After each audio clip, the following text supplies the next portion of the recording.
Hello and welcome to Disc 1 of Spin and Marty. I'm Leonard Maltin, and I can hardly believe I'm standing here at the Golden Oak Ranch in Newhall, California, which was home base for the adventures of Spin and Marty. Like millions of other kids, I was enraptured when my favorite new TV show, The Mickey Mouse Club, introduced a daily serial about two quite different boys who were sent to a ranch-style camp for the summer. It didn't take long for Spin and Marty to catch on, and their story, told in continuing chapters from day to day, became a highlight of the hour-long Disney show.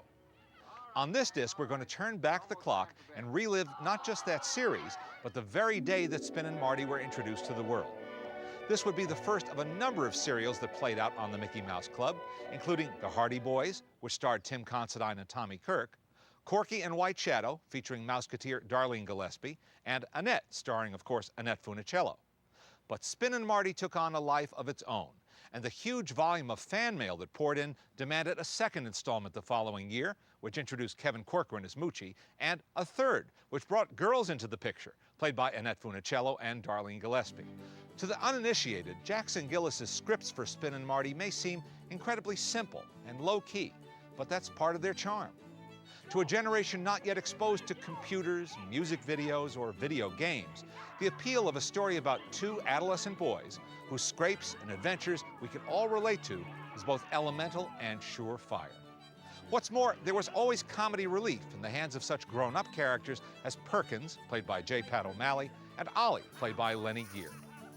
Walt chose unknowns to star in this series, but they didn't remain unknown for long. Tim Considine and David Stollery both had acting experience under their belt, but this series made them household faces. Tim came from a famous show business family. His grandfather was showman and theater owner Alexander Pantages. His brother John enjoyed a long career as an actor and writer. Tim went on to co-star in the Disney feature film The Shaggy Dog, and then had a 5-year run on the popular TV series My Three Sons, with another Disney favorite, Fred MacMurray. He's worked on both sides of the camera since that time.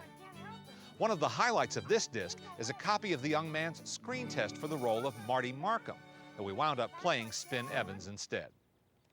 David Stollery, like Tim, was a working actor at an early age, with a string of Hollywood movies to his credit, when Walt Disney chose him to play Marty Markham.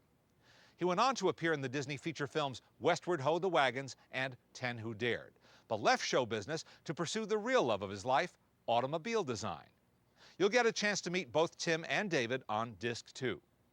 For now, let's step into our time machine and go back to Monday, November 7th, 1955.